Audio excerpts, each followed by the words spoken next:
welcome to our September 10th, 2015 community meeting. As Jeff said, we've been doing this every month now for about a year and a half, and here for about a year and a half now, I'd say. I'm very bad with these things, I apologize. I'm more of an in-the-moment kind of guy.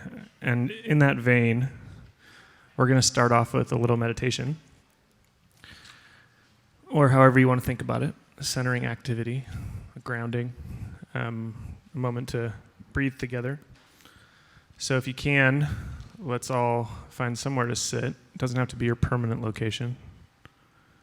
You can sit in the back or just hang out. The sooner the better. Great, thank you. And if you can, rest your hands in your lap and put your feet on the ground.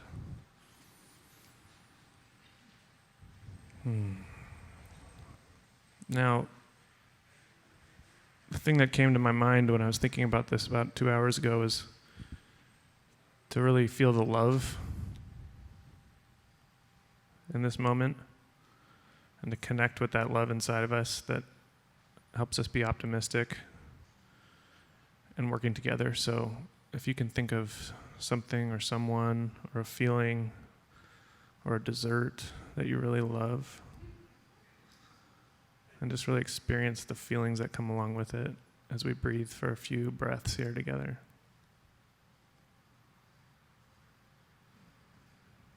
And let that love inspire your presence.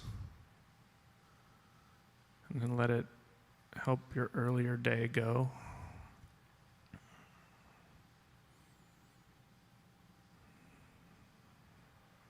And then surround your neighbors and the people in this room with it.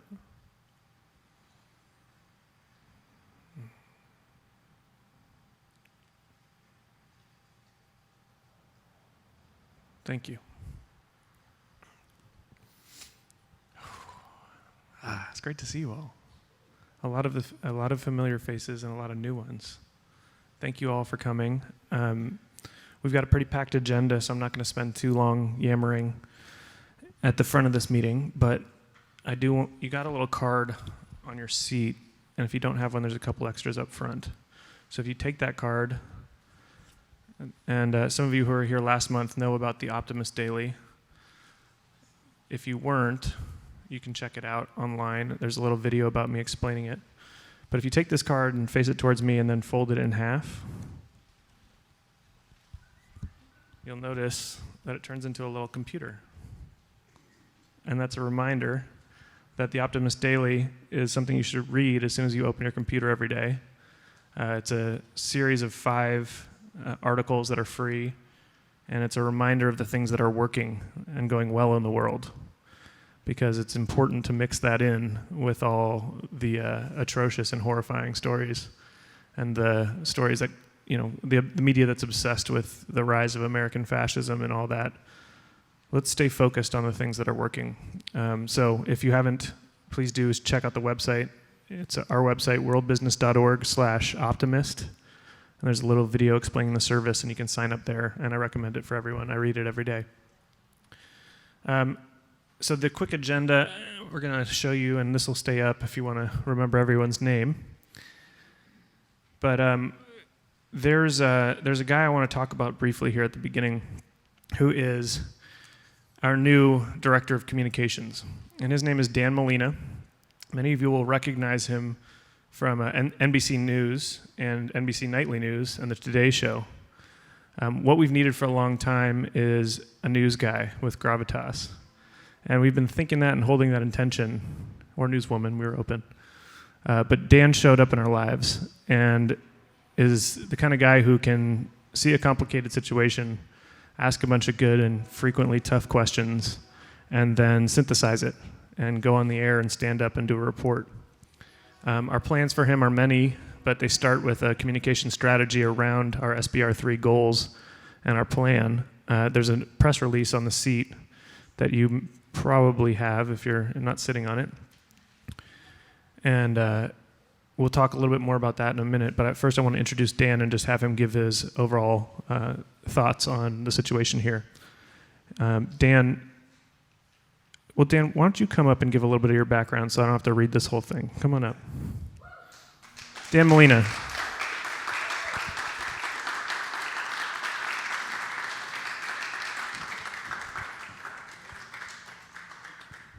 Thanks, Matt. I suppose my most relevant qualification is that I'm a native Californian. I grew up in Burbank.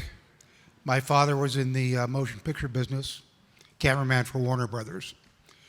And I went to school at Berkeley, and after that got into journalism and traveled all over the place. The funny thing about journalism, commercial television news especially, today, is that it really doesn't involve a lot of journalism. It involves a certain amount of craftsmanship, and that involves going into a situation, understanding it, telling a story, then leaving and going on to the next place. And that's fine. You can make a good career out of that. But if you're a person who cares about the things that you see, if you're a person who cares about sadness, about things that are wrong, about things that could be better, then you wish that you were more involved in that rather than the craftsmanship alone. And that's why I'm so very, very glad to be here. This project is something that is not just a practical benefit, if you will, to the city of Santa Barbara and the surrounding areas. It's something that makes sense in our day.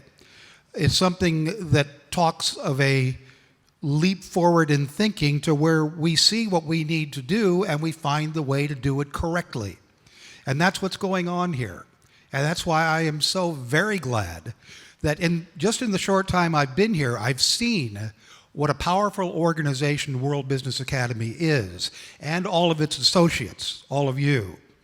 This is a very potent force, and I'm honored to be part of it, and I promise you that I will take what I know, what I've learned, and put it into this project in a way that will convince people who need convincing, educate people who need educating, and motivate everybody as best we can. Thank you.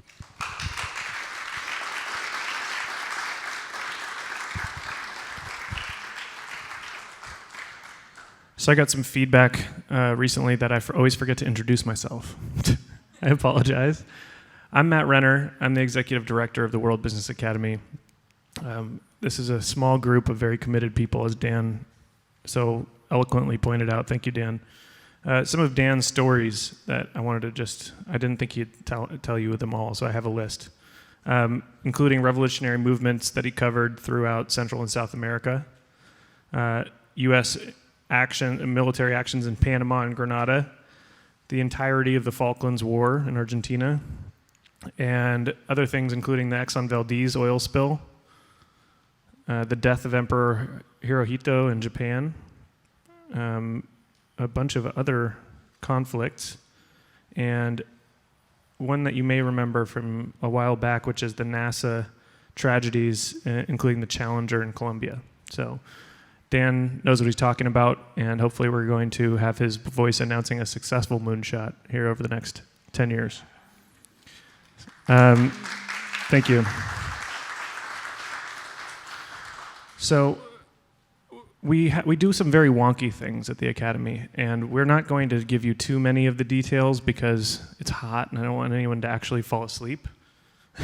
But we have a filing that we want to talk to you about, and this is a big piece of work, an amazing amount of work on Bob Perry's behalf. Ronaldo, our lawyer, and the whole team went into this, but this is our filing that lays out the details of the microgrid we've been talking about.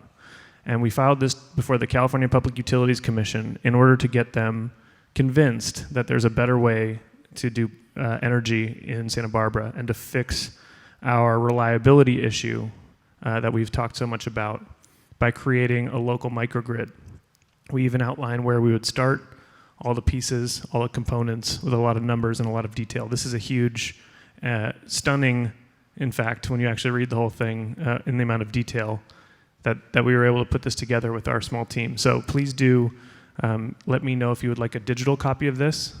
Bob has a few copies that he can hand out tonight. But if you're the type of person that wants to read 30 pages of details about this plan, we would love to have you check it out. And without further ado, Bob's going to tell you a little bit more about the details and the process here. So Bob, our Director of Research, Bob Perry.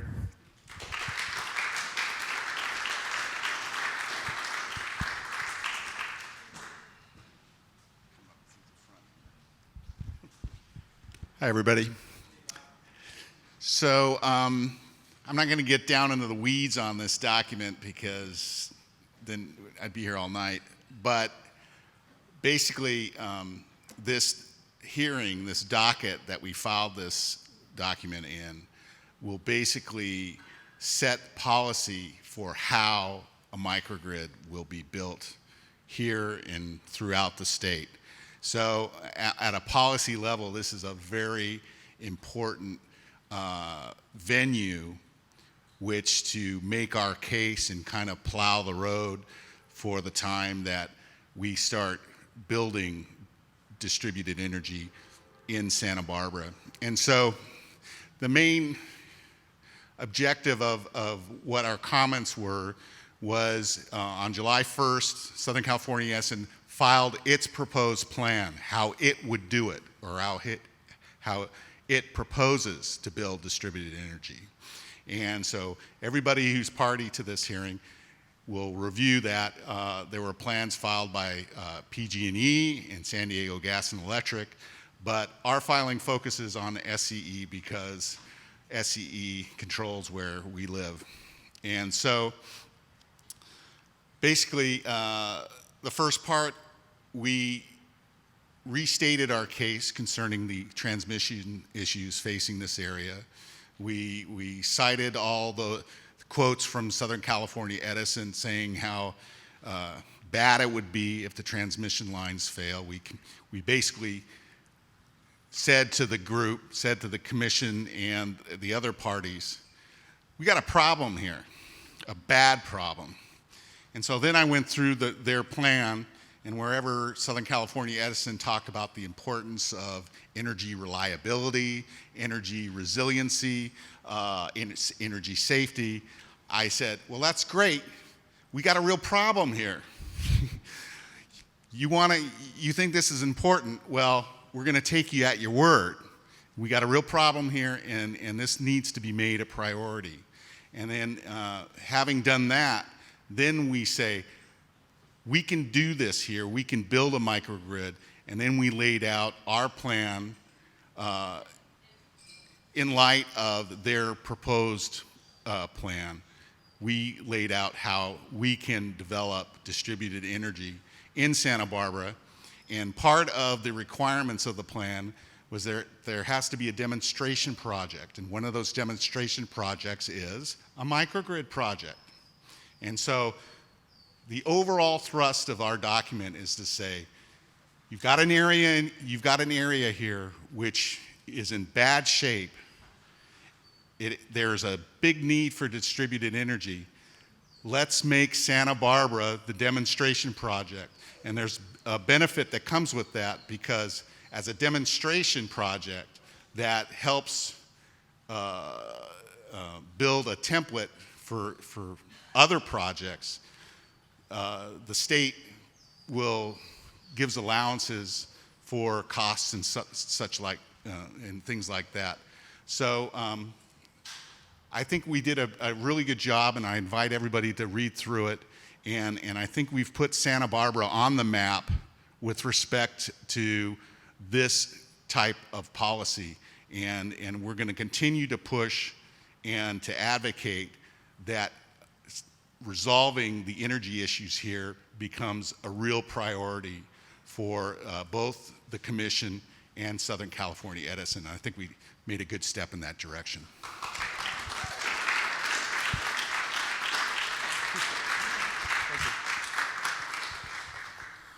All right. Yeah, I mean, the bottom line is that we found this issue, and I apologize for not giving the background because I see a lot of people I know, but the background is essentially we have a threat to our energy system. And the way to fix it without increasing our greenhouse gas emissions is to do a renewable energy microgrid. The program is called SBR3, and the website is sbr3.org. And it'll take you through an explanation of exactly what we're up to. There's also a explainer on your seats. I believe it's the back page document. Yep, there it is. Thank you. Can you hold that up? So this has a big picture of one of the tower footings on the transmission lines that brings 2/3 of our power into Santa Barbara. And as you'll see, this is about 2 feet of or 3 feet maybe of concrete, and it's supposed to be buried in the ground. This is the bottom, and it's not buried. I took this picture myself because I'm the only one apparently that has gone up there and looked at this thing in a while. This is a massive 60-foot tower that we actually have a picture of here. You don't get a lot of perspective there, but Sean, our local energy expert, actually climbed the hill himself and went up and took a picture of these towers to really get some perspective on exactly how we get 2/3 of our energy. And it's through a series of towers like this. There's, 50 of them, Bob? More than 50? And the first one, I looked at 3, and I found, I'm going through your slides, sorry, Sean, hold on. And I found this on one of the towers of the 3 I looked at. So we have no idea how bad the other ones are. We do know for a fact that Southern California Edison has reported that these are some of the most at-risk towers for a massive power outage in their service area. We're trying to prevent that from happening by shedding light on the issue and then proposing an alternative to just turning on a big natural gas peaker plant out at Elwood. So that's what SBR3 is, and if you have questions about that, let's ask them in the Q&A phase, and Sean and I will talk about them a little bit. The other side of what we're doing is a community education and action organizing movement. And the superstar in this area, if you don't know her yet, you will soon, is Becca Clausen. She's our outreach coordinator, and she is the scariest person to show up at your hearing. If you're an elected representative, you hope that you got to talk to her before she walked in the door with her 30-odd people who are fired up about either oil spills or renewable energy. So please, Becca Clausen, join me on stage.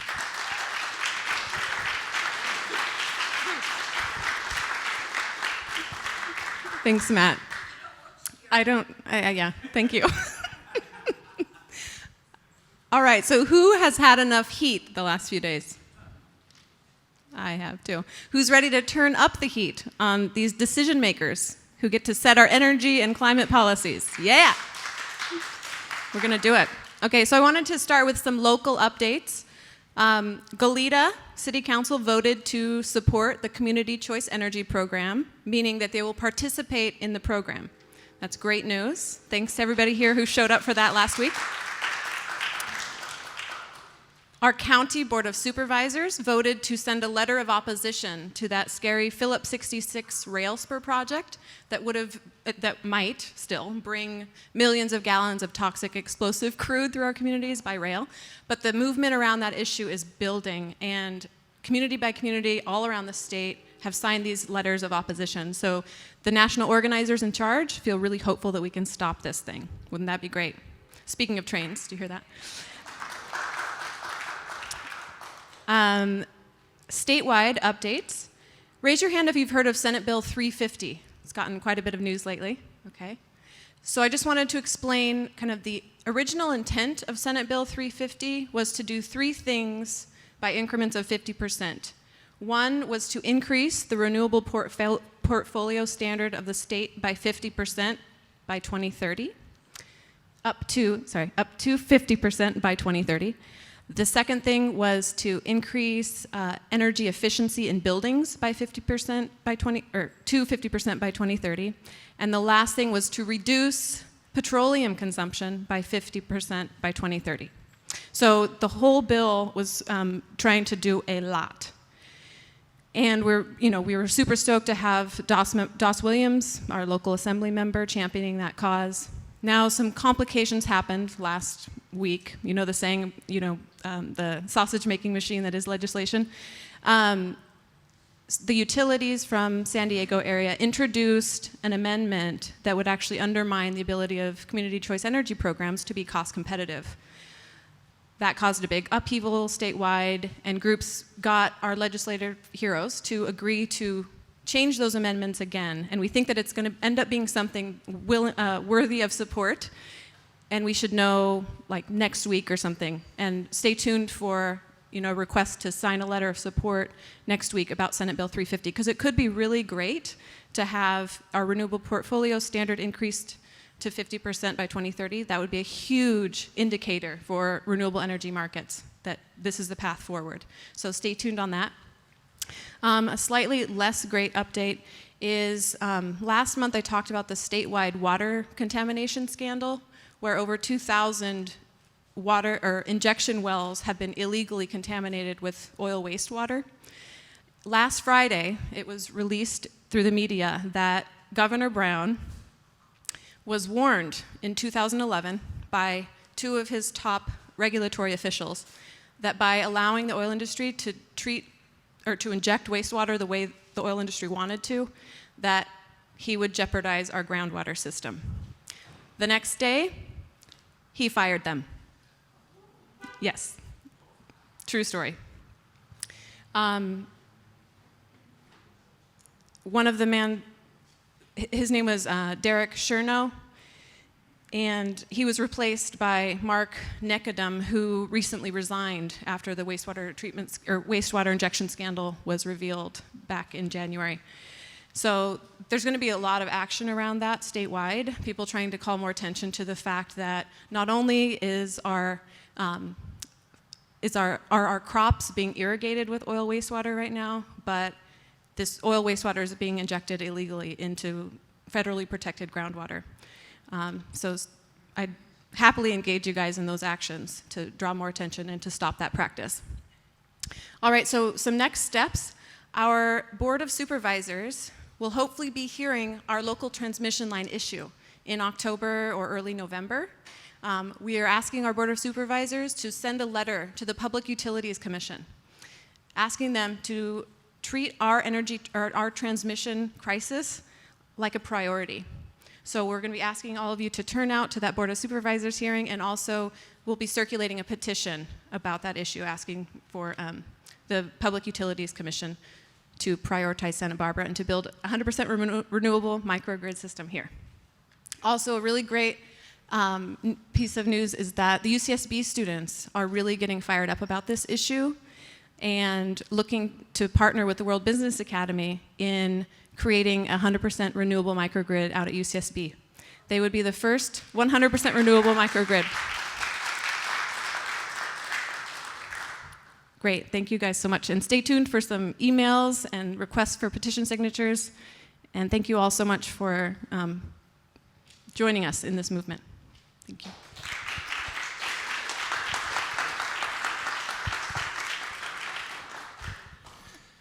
So yeah, SB 350. It's called SB 350 because 350 is the parts per million of carbon in the atmosphere that is considered a safe level. And right now we're at over 400 and climbing. As you'll notice, we have some unseasonably warm weather and a 4-year drought, 4-year, epic 4-year drought. This isn't a coincidence. So I'm of two opinions about Jerry Brown, and I think that, and not our Jerry Brown, I love our Jerry Brown, but the Governor Jerry Brown is really showing two sides, right? On one hand, he is supporting some of the most aggressive and important climate change legislation in the world in SB 350. This is a world-leading effort to increase our renewable portfolio standard to 50%, which means that 50% of statewide energy would be coming from renewable energy sources. It's huge. 50% reduction in petroleum use is one of the most ambitious goals I've heard. It's amazing. And apparently now it got slashed and pulled out of the bill yesterday, which is very disappointing. However, we'll see. We'll see. And our friend here knows about electric cars, like the Volt, which is an amazing. Ronaldo drives that one. But the other one is the energy efficiency in buildings, 50% reduction in energy use in buildings. That's huge. On the other hand, he is firing people who dare to speak out against fracking. One of the most harmful techniques for sucking the last drops of fossil fuel out of the earth.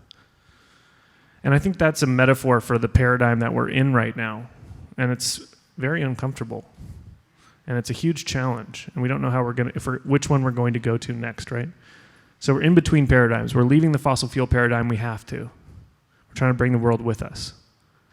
But we're making a leap of faith to the next paradigm of renewable energy and of sustainable living in general, and of healing our food system, and of learning how to live in symbiosis with the planet instead of as a parasite. I say all that because there's one person who's been fighting this fight for a long time and who has seen the need to shift to a new paradigm and who gets it on so many levels. It's one of my personal favorite things about my job is to work with Dr. Jerry Brown, who's the director of our Safe Energy Project, and can give you an update on his legacy fight against nuclear power. Sorry, Jerry, I like to praise you a lot, but come on up here. Thank you. Thank you very much. My name is Jerry Brown, and I oppose fracking.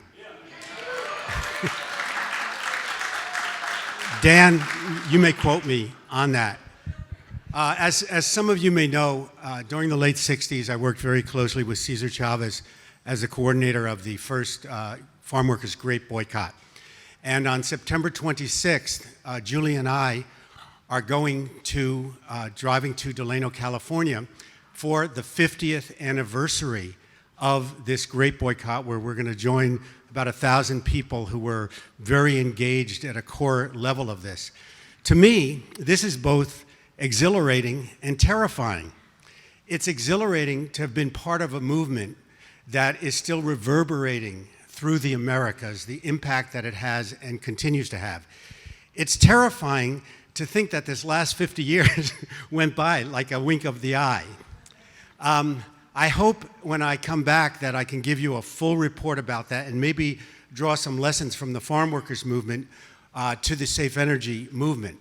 But one of the things that I really learned from Cesar Chavez, and this was a real wake-up for me as an educator, was you're always told, oh, yeah, it takes education to change things. And Cesar would always say, education's not enough. Education's the first part. It's making people aware. It takes power. It takes power to change things. There had been decades of farm workers' strikes, and the strikes were always broken.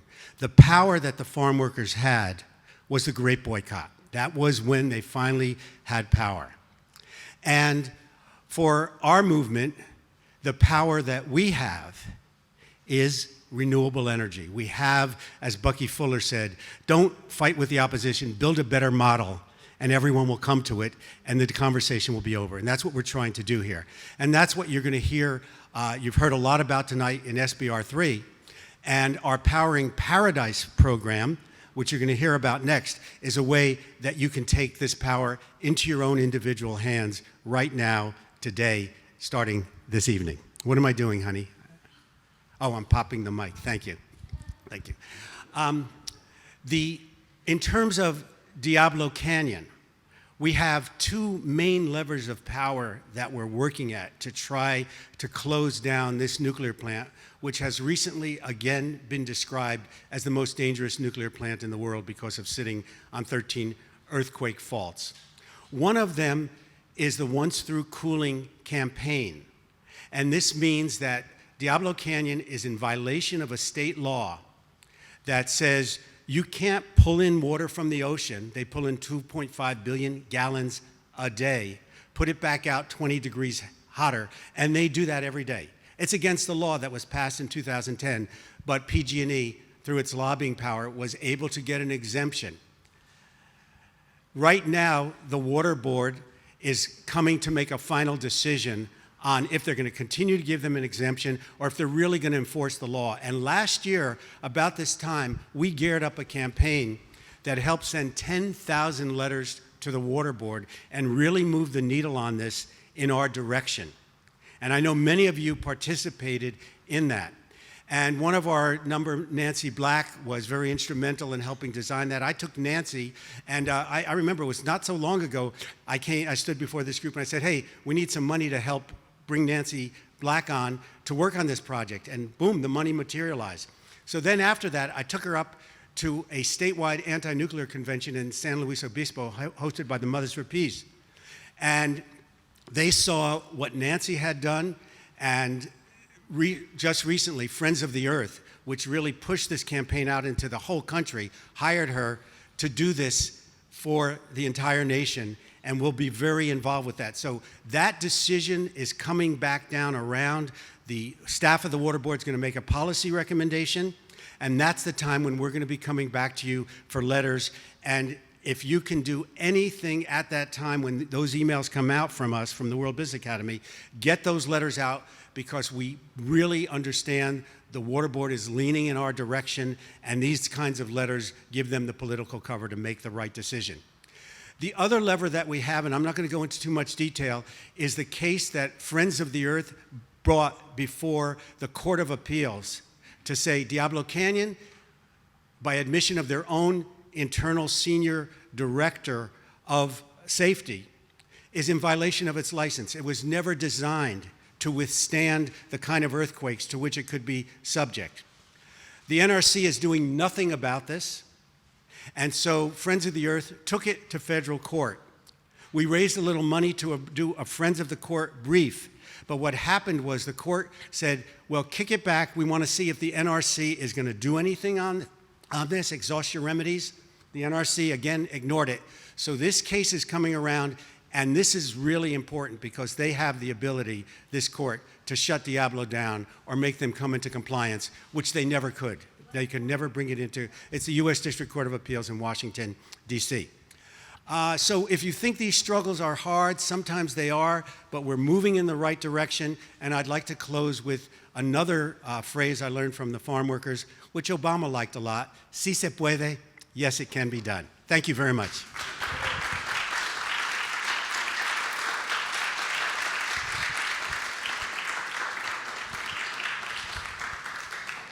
All right. Well, the next speaker is a guest that you met last month. Sean came up, and Sean Jacobson is the Energy Division Manager for Allen Construction, which is a local construction company and builder that you all are probably familiar with. The man at the top, Dennis, is an ardent environmentalist and has been in the community forever and is creating local jobs in a lot of green building and construction. If you look on the seat, the other thing that you might be sitting on is it looks like a little half sheet, and it says Powering Paradise at the top. So we're filming, this is a program we'll be running for a few months, so I'm going to clean the stage off here. And so as a result, please do feel free to applaud and cheer loudly so it looks like we have a lot of support for this, because we really want to get everyone involved. This is one of those things that is what the Academy is all about. We've identified a really good business that has strong ethics and morals and is a community member in every sense of the word, who wants to do the right thing and help people save money as a result of being part of Powering Paradise, which is an energy efficiency, energy resilience, local energy independence project to put solar panels on your roof and create backup power in case those transmission lines go down before we get our massive, beautiful microgrid built. But this is what we're all about, because we're partnering to make a really good company, some more business activity, create local jobs while solving a serious problem. So this is what the future of business looks like if we do it right. Sean's going to tell you more about the program, but essentially we stand behind the concept of creating energy reliability in your own home, because we know people in our community who lost power and had it actually be life-threatening at times. You don't think about it till it actually happens, but the economy runs on electricity. I think the estimate was something like $20,000 for a small restaurant when their power goes out for more than a few hours, because they have to throw away their entire stock of all their food. So if we're looking at a few weeks or a few days even, but potentially a few months of power outage, we're going to see businesses folding left and right. We don't want that. And we're going to see individuals in their homes. A lot of people in this room would probably be okay, be able to get out of town, but there's a lot of people in this community who wouldn't. So with that in mind, everyone who does these reliability steps that we're talking about taking and through this program participates will be a little island of energy if the worst case scenario were to happen, and you can invite your neighbors over to cool off, have a glass of ice water, and swim in the pool even maybe. So without further ado, I want to introduce Sean Jacobson. The last thing I want to say before we go too far into this is that through this program, the first customer, and I know a bunch of you have already signed up, and thank you for that. I've heard already 3 people at this meeting who have had the first energy review. Ronaldo's going to be the first customer because he believes so much in this. He's going to get backup power and solar panels at his house. So stay tuned for more info on that, and we'll do a little video showing that too. So Sean Jacobson, please join me on the stage. Give that clicker.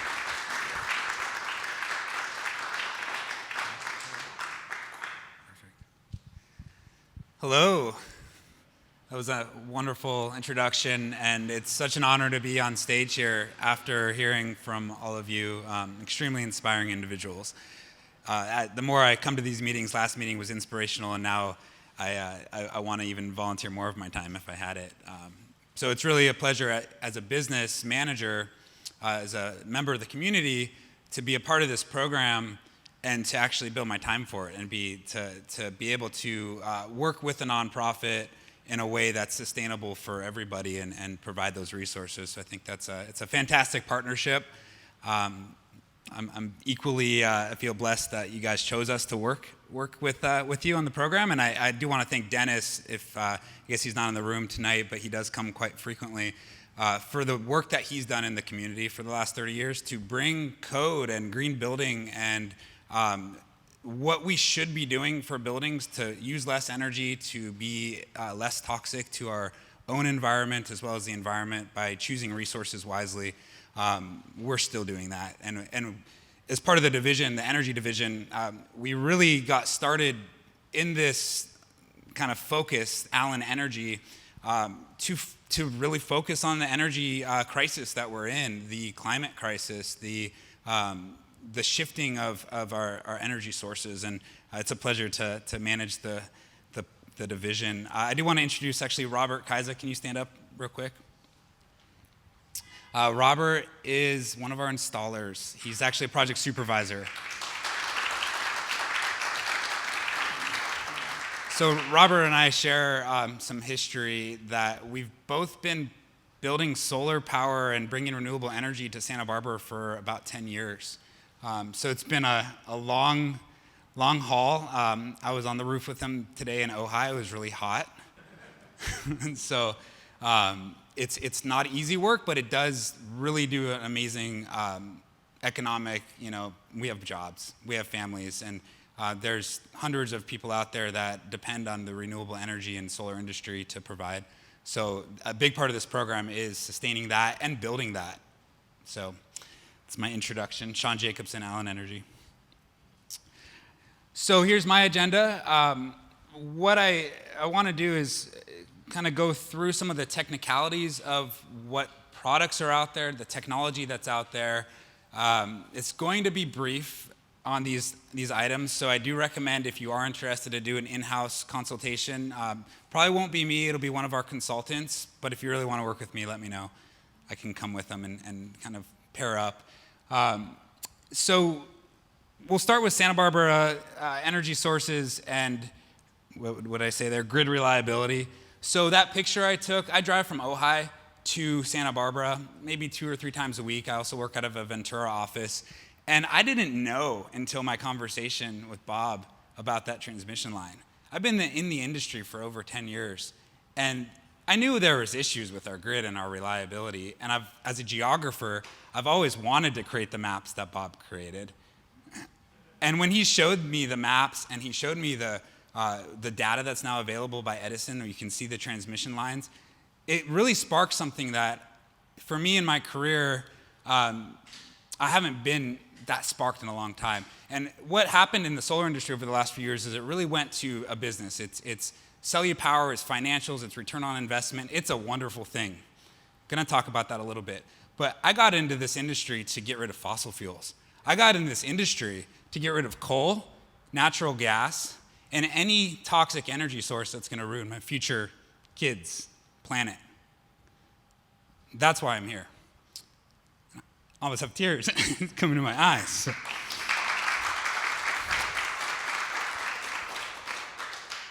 So those tears actually come from where I'm from, in southeastern Ohio and West Virginia, where just beyond the freeways, just over the hills, the mountains are being destroyed. When I kayak through the beautiful New River Gorge, I see these tributaries coming in with orange water from the acid mine runoff. Those families that are both depending on this industry but are dying at 50. So it's just horrible. There's no way to say this is good for our planet or for our future. So that's why I'm here. I support solar. So right now, Edison's required to report where they get their power.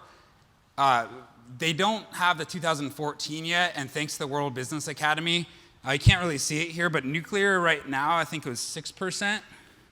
Let's see, something like that. I think it's 0 now. Thank you. Good work. Amazing. Some applause.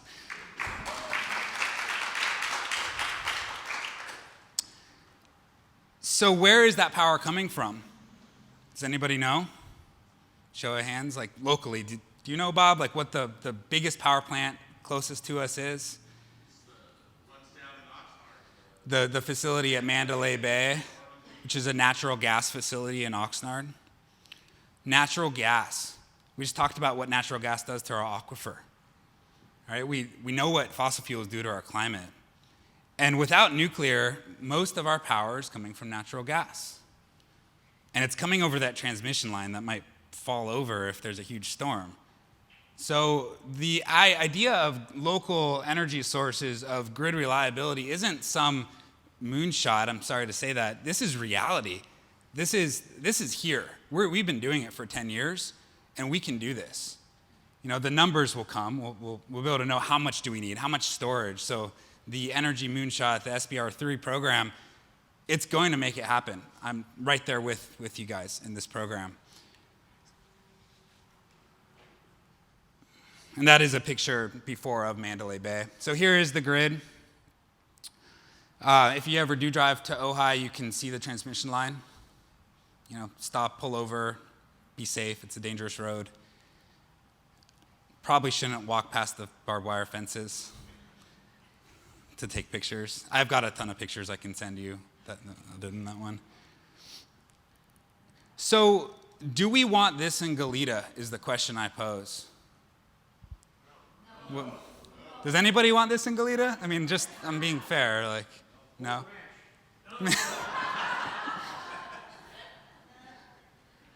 I don't want to see this in Goleta. I do not want to see this in Goleta. I don't want to see this in Oxnard either. It's, you know, when I'm surfing or kayaking out on the Channel Islands and I go on a boat and see this huge facility, it just makes me sick.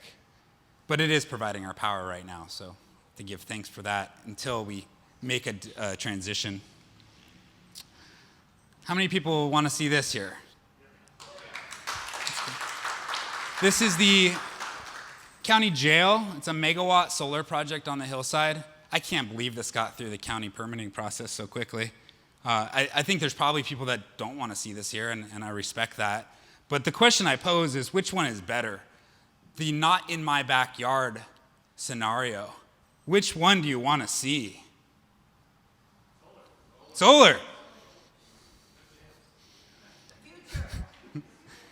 The future. It's here. It's happening. Hopefully they're not not in the jail.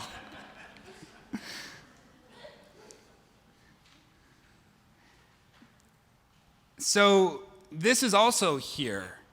right now. This is an energy storage facility, and I believe this is in North Carolina. And this is a microgrid. This is solving the issue that solar produces a ton of power when the sun's out and doesn't produce anything during the night. This happens. What this does is stores the power and creates a level grid. In Hawaii, they're installing these. All throughout the world, in developing nations, they're installing these. This is real business, and it's happening. These are simply cargo containers filled with batteries.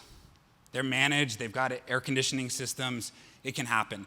So the question is, how many of these do we need, and how much solar do we need to make it work here in Santa Barbara to be 100% renewable? It can happen. So I want to go through a little bit of the technicalities here. We talk about that power's coming over that 220 kV line. It's coming from these various energy sources. It comes through your power pole, through a transformer. That power comes down into your main electric service panel. Does everybody know that part of your house? It's a pretty important part of your house. You know, it's when circuits aren't working, you flip them, and it powers your home. It's like the nervous system. It's that central, that's where all that energy is coming from. From that panel, it goes to your house. So this is a house we built. I had to put it in there, in Hope Ranch. Sorry. Yeah. We build lots of different projects. Well, you built the house. Yeah. So houses use electricity, and before we even talk about renewable energy in buildings and residential homes, they use electricity really inefficiently, like really bad. I mean, we're in a lot of houses. I crawl around in attics, and there's houses that have air conditioning systems that are 30 years old, that the ductwork is completely disconnected in the attic. Houses that don't have any insulation, and they have no ductwork and old ACs that are running for 2 weeks at a time. Their energy bills are huge. Solar companies come in and sell them a lease or a solar system that's way too big, because really they should have made these houses a little bit more efficient in the first place. Much better return on your investment. So there's some really good programs in town. I want to highlight Empower program. They have a free energy auditor. It's empowersbc.org. It's great. It's free. They actually provide us a report as a contractor. Then we can make recommendations to how to make your house more efficient. So things like LED lighting, pool pumps, air conditioning, if you have it with ductwork, these are the items that are going to have a much faster payback or return on investment than solar. So the loading order, as we call it in the utilities and in energy, is reduce before you produce. So some of the items. Not only does it reduce your energy consumption, but we have safety issues that we address, and the houses will be more comfortable in these extremely hot and cold days. We like to make houses really enjoyable to live in, because we spend like 90% of our time in our homes, I think is the latest statistic that I read. Or hopefully less in paradise. We should get outside. So solar, home solar, utility interconnected solar. This is, say like 99% of the people that go solar have this. You got your utility line, you got your main panel, you got your house. You add solar panels on the ground or on the roof. They go through an inverter. The solar panels create direct current like a battery. They go through an inverter, change it to AC like your power lines produce or provide. And then that power simply goes through your main service panel.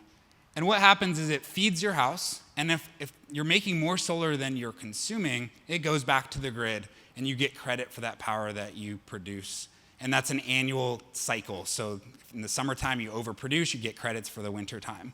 So that's a big part of the work Bob's doing to make that process of connecting to the grid streamlined and enjoyable to work with the utilities. It's not always the easiest pathway to get our systems connected. There's a lot of paperwork that we have to do, so we're making that process simpler. It's actually a really simple system. The reason the business got so big is because it's really easy to install solar panels. Sorry, Robert, I mean, it's hard work. There's complexity, but it's a few components that have to go together, and it produces power from the sun. And it's pretty low maintenance, so it's an amazing solution. Now, have this arrow, so that's the interconnection. So what happens in a microgrid environment is if we were to add storage in a big parking lot somewhere that's maybe not as visible, I'm sure there's tons of locations we can look at, your power that you produce at your home becomes local renewable power, and that power is part of the grid. That power will go to that battery, and that'll be stored, and it'll be provided to the rest of the community. So whether you have solar or not, the more people that go solar, the more initiatives that we do, the more local power we will have, and we will be able to get to that 100% goal. Do we have a day for that? Like, what's the plan? 5 years? Okay, I'm in. So grid-connected solar, some of the financials and just high-level stuff here. We typically see a 10 to 15% return on your investment. That's because of high power costs from the utility. And assuming that power rates are going to go up over the next few years. 6 to 12 year payback, again, kind of a function of how big of a solar system, how big is your electric bill. That's the home consultation, we identify that. You're protecting yourself. It's a hedge investment against the future utility costs. So you go solar now, and essentially you're buying your power for the next 25 years, warranted lifetime. It's gonna last longer. So you're, instead of paying for power for the next 25 years at unknown prices, you're buying it now at a known price, and it's fixed. Yeah, for every dollar in energy savings, it's a $20 retail. That's a stat appraisal journal. Absolutely. It's free energy. So if you have energy savings in a year, you can add basically 20 years of savings to that. So it's just a figure. So if you say you're going to save $5,000 a year, right, then it's, what is that, $100,000 in value, I guess, if that's, yeah. Maybe not that much, but some appraisal journal, look it up. It's marketability of homes and so forth is definitely, there's other aspects to it, but the simplicity of that is, here, buyer, you're gonna have free power for the next 20 years. That's you're gonna at least save, we have those savings projections, and in 20 years, those projections are usually over $100,000, so. Yeah, having solar energy powering your house. So it is providing more renewable energy to your local grid. And some of these systems, the ones that we install, have now a plug where before in this type of system, if the grid goes down, you don't have power. You don't have any solar energy at all. And that's a big area. A lot of people go solar and they think they're going to have power when the grid goes down, and they don't. And the reason they don't is because it's actually a law, and the law states that you're not allowed to backfeed the grid when the grid's down. Right? So it's called anti-islanding, and it's actually for safety, so it's something I support. You don't want to have the grid having unknown sources of power entering into it when they need to shut it down in case of an emergency or maintenance. So that law is built into these inverters and the engineers. So those inverters, when they don't read and detect the grid, they turn off. This is pretty much purely an environmental and financial decision if you do this. So thank you if you've done it or you're thinking of doing it. The SMA inverter provides a little outlet. So when the sun's shining, you have a little bit of power. And in fact, it's enough power to power a fridge during the day. I've tried it, it works, depends on what type of fridge you have. More efficient fridges are better. It's not that much power. It's about 1,200 watts of power, but that's enough to charge your phones. It's enough to charge, to have a little bit of resiliency when we look at if there was an emergency. So I definitely recommend that inverter in terms of reliability and local resiliency. So the next type of system that we're offering in the Powering Paradise program is a home solar utility connected system with battery backup. So here's the same slides, but now what we're going to do is, instead of having that inverter connected to your main panel, we're going to identify what you want to have powered up when the grid goes down. When is the key. It's going to go down, whether it's a day, 4 hours, 2 weeks, a month. It's going to happen. How many of you run a business out of your home? Anybody? A couple, 3, 4 people? So we talked about what's the economic impact. So if you do run a business out of your home, think about that. What if you didn't have power for a week? How much revenue loss would that be? How quick would this system pay for itself in that scenario? So there is some payback aspects of this, but it's also, what's your lifestyle? Do you want to be able to have lights and to be able to check the news and actually be able to kind of live a somewhat normal lifestyle in the midst of an emergency or a crisis of our grid? So that preparedness and having the island, if you will, of safety for the neighbors, if somebody needs an oxygen tank powered up, by all means, open your doors, please. Hopefully it doesn't get to the point where you're getting your guns out because everyone's coming to your house, but the more people that do it, the better. This is serious stuff. I mean, if the grid's out for a couple weeks and you have power, people are going to be knocking on your door. And that's a good thing for our neighborhood resiliency. And, if anyone's involved in CERT neighborhood programs, they should probably think about getting at least one house in the neighborhood with that. Can we hold off on questions just until then? Unless it's really poignant to this. Okay, I'll let you go. Absolutely. So we do recognize that a number of people have made the decision to go solar already, and it's actually really easy to integrate this type of system with solar. And I think there's, I don't know if they're in the room, but there's a couple people that have already expressed interest that have solar through the program that want to add batteries to their system. So yes, absolutely. So basically it's a little bit of electrical. We have to identify what you want to have powered, so that's some homework. If you think you want to do something like this, go to your house and say, wow, if I didn't have power for 2 weeks, what would I want? I could tell you. I could say you probably want your fridge, you probably want some lights in the kitchen, some outlets, maybe your security system, your home automation system if you can't open your blinds without it, that type of thing. So, but do think about that. So electrically, we just have to move those circuits to a different electric panel. And then in between, we add batteries and a battery management system. So yes, there's work. Yes, there's technology. It's expensive. The price varies based on how much you want to have powered. So that's something that, the less you want to have powered in emergencies, the cheaper it'll be, if that helps you with the budget question.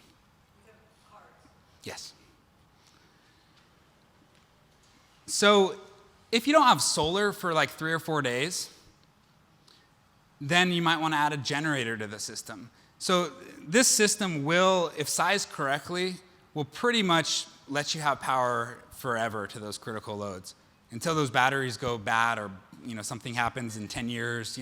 This type of system is designed to be off-grid up in the mountains of Switzerland or up in the mountains here in Santa Barbara. I have a couple systems that are off-grid. This thing will be completely self-sufficient. But if we have a weak storm and there's no solar energy to recharge the batteries, and you really, really care about having a backup generator, we can add that to the system. So here's a little explanation of what happens when the grid goes down. So half of your house probably shuts off. You see that slide on the right. The solar inverter no longer sends power to the grid. It shuts down. So now you're operating completely off the solar, your inverter, and that critical loads panel and the battery system. During the day, the solar recharges the batteries. At night, you use that power.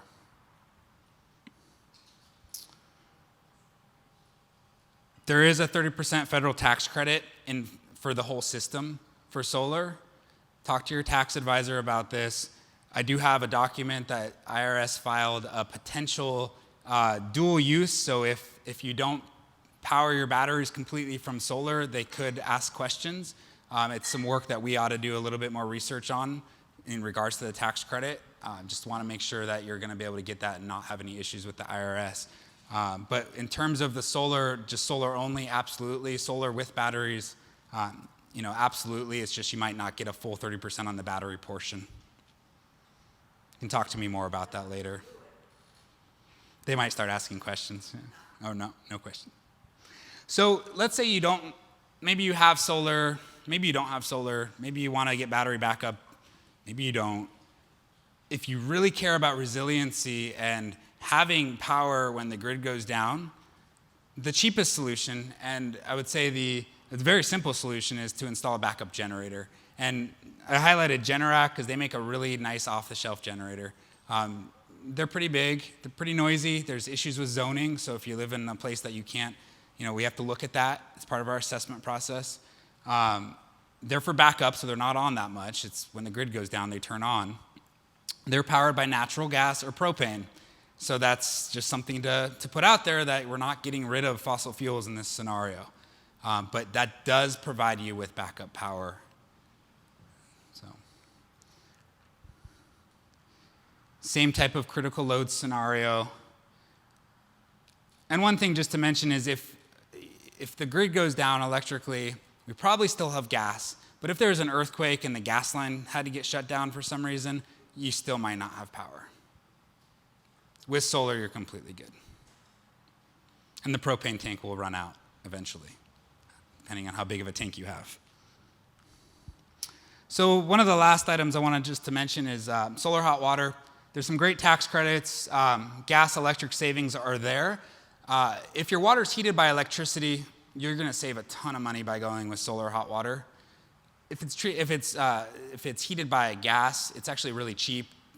One of the issues with fracking is they've identified a way of making natural gas cheap, which is good for our bills and our wallet, but it definitely doesn't lend too well to payback scenarios with solar thermal for hot water. So the payback is between 10 to 15 years is what I've seen in my recent analysis for solar hot water when you offset gas. But do you want to take hot showers when the grid goes down?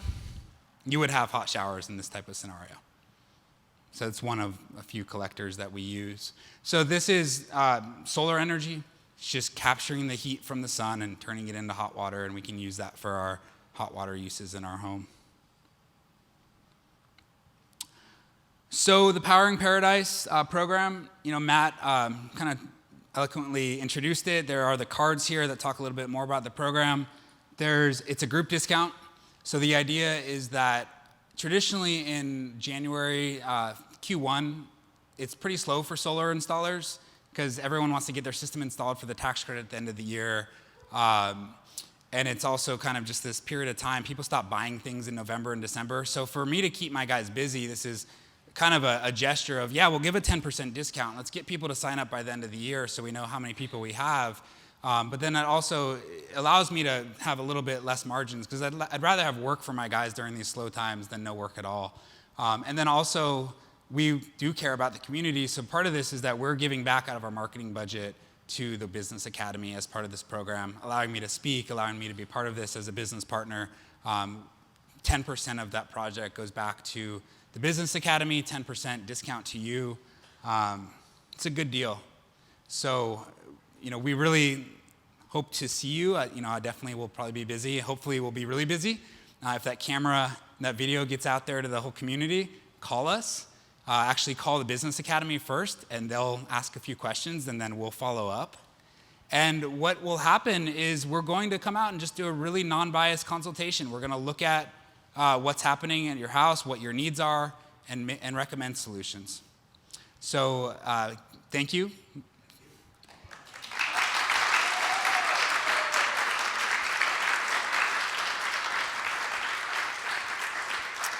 Questions?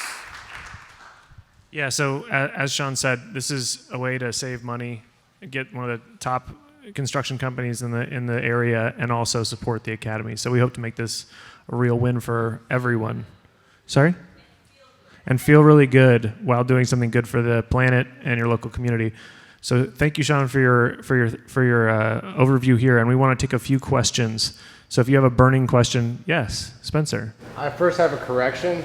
So the Climate Program Office issued a report saying the drought in California from 2011 to 2014 was primarily caused by natural variance in the climate. And your suggestion that it was not a coincidence, I don't think is So there are cyclical issues. Yeah, no, there are absolutely cyclical issues at work with the drought. However, climate change has been identified as one of the main exacerbators of the drought.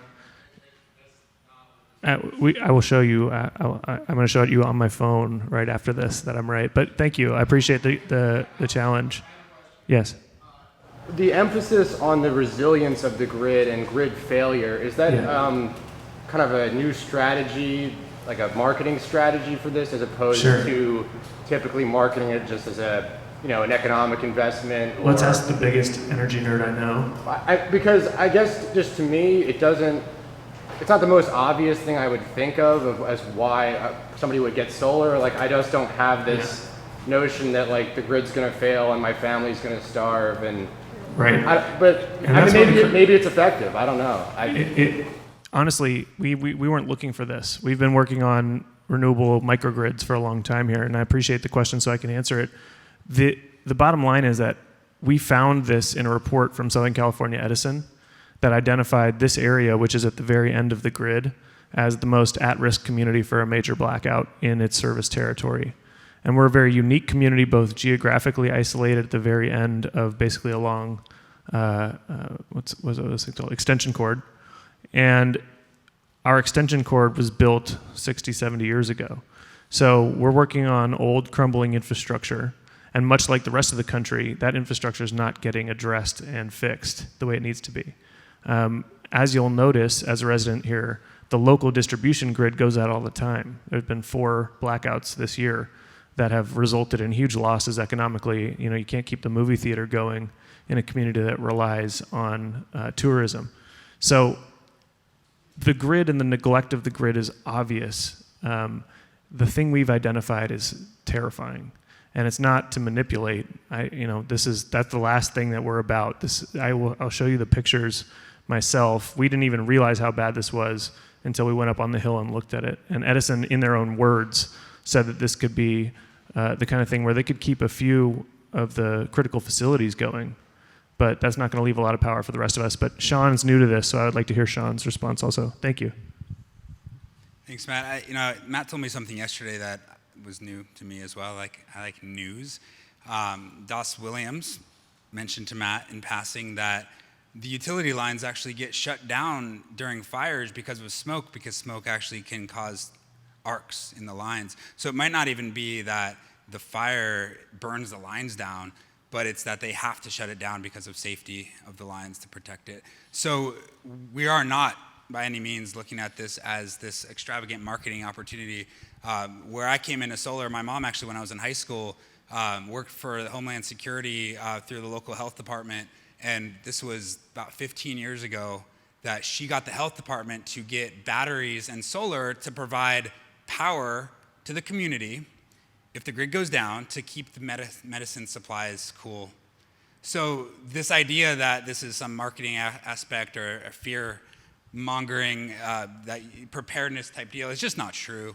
And something that, like, when you seriously look at what would happen, we are dependent on a matrix of power that has not been updated. Like Matt said, this is a serious issue. Edison has identified this as a serious issue. This isn't us just saying this. And that was so enlightening to me. I looked at these power lines. I drive the road every day. Wildfires rip through there. There's mudslides. I mean, it's a serious issue. So both from a public health and safety standpoint, if we were to talk to the city, which you guys probably have, I'm sure they're all about it. I know they are. But also the economic vitality of our community. So outside of your residential home, but if we look at the businesses, how can we implement storage or generators for the local businesses to keep them operating, even if it's an hour? Like the restaurant goes down for 2 hours, health department shuts it down, and they have to throw away all their food. So let's design a battery system that will keep their, going for 2 hours. So just the note on that is, I think if you were to look at the solar industry over the last 8 years that I've been actively involved in it on a global scale, the energy storage aspect of the industry is blowing up like crazy. And Allen Construction has always been ahead of the curve, and we will continue to be, and we'll see the rest of the solar companies starting to add solar to their offerings after we do. And the last thing I'd say, just finally, in terms of resilience, if anyone told me that lower Manhattan was going to be out of power for days and days, and Wall Street itself was going to be dark, and that all of their vaults would be flooded with water from the ocean, I would say that's crazy. But that's what we saw in Sandy, and it changed the game in New York, which is now the most innovative and aggressive in terms of distributed generation. So what we're trying to do here is get ahead of the curve and be at least somewhat prepared if that were to happen.